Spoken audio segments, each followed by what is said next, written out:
नमस्कार मित्रांनो, स्वागत आहे तुमचं पुन्हा एका नवीन व्हिडिओमध्ये. मित्रांनो, शरीर संबंध ठेवताना होणाऱ्या काही सामान्य चुका टाळल्यास तुमच्या वैवाहिक जीवनामध्ये अधिक सुखकर आणि निरोगी आयुष्य होऊ शकतं. तर मग चला आज याबद्दलचीच सविस्तर माहिती जाणून घेऊयात. सर्वात पहिली गोष्ट म्हणजे स्वच्छतेकडे दुर्लक्ष करणं. शारीरिक संबंधांच्या वेळी स्वच्छतेची काळजी न केल्यास संसर्गाचा म्हणजेच इन्फेक्शनचा धोका वाढतो. विशेषतः महिलांना युरिनल ट्रॅक्ट इन्फेक्शन म्हणजेच UTI होण्याची शक्यता असते. तर मग आता यासाठी काय करावं? तर संबंधांनंतर 30 मिनिटांच्या आतमध्ये लघवी करणं आणि जननेंद्रियाची स्वच्छता व्यवस्थित पाण्यानं करणं अत्यंत फायदेशीर ठरतं. त्यानंतर पुढचा महत्त्वाचा मुद्दा आहे तो म्हणजे संमती आणि संवादाचा अभाव. जोडीदाराची मानसिक आणि शारीरिक इच्छा जाणून न घेता संबंध ठेवणं ही एक मोठी चूक ठरू शकते. नातेसंबंधांमध्ये केवळ शारीरिक सुखच नव्हे तर एकमेकांबद्दलचा आदर आणि संमती असणं अत्यावश्यक आहे. तर मग यासाठी काय करावं? तर तुमच्या आवडीनिवडी आणि गरजांबद्दल तुमच्या जोडीदाराशी मन मोकळेपणानं तुम्ही संवाद साधा.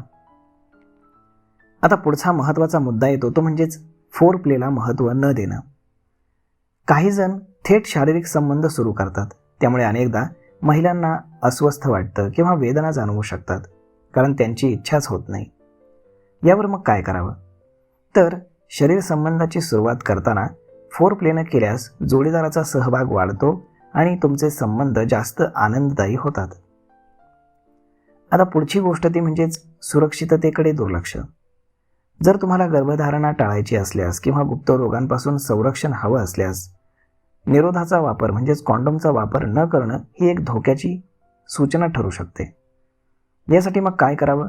तर अनपेक्षित गर्भधारणा टाळण्यासाठी डॉक्टरांच्या सल्ल्यानं गर्भनिरोधक साधनांचा योग्य तो वापर करावा.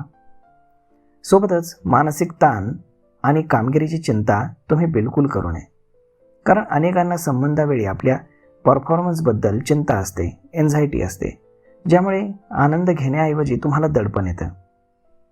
मग यासाठी काय करावं? तर या क्रियेला केवळ एक परफॉर्मन्स न मानता एकमेकांशी जोडण्याचं एक माध्यम समजा. 7 तासांची पुरेशी झोप आणि योग्य आहार घेतल्यास लैंगिक क्षमता सुधारण्यास फार मोठी मदत होते.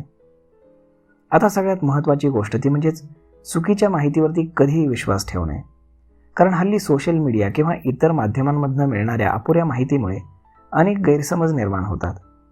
उदाहरणार्थ, संबंधांनंतर लगेचच लघवी केल्यानं गर्भधारणा टळते, हा एक चुकीचा समज आहे. तर मग मित्रांनो, एक महत्त्वाची टीप इथे आम्ही अशी देऊ इच्छितो की जर शारीरिक संबंधावेळी तीव्र वेदना जर तुम्हाला होत असतील किंवा कोणत्याही मानसिक समस्या जर जाणवत असतील तर निसंकोचपणे तुम्ही तज्ज्ञ डॉक्टरांचा सल्ला घ्यावा. तर मग मित्रांनो, अशा पद्धतीनं शरीर संबंध ठेवताना या जर काही चुका तुम्ही टाळल्यात तर तुमचे शरीर संबंध अगदी परमोच्च सुखावरती तुम्हाला घेऊन जातील.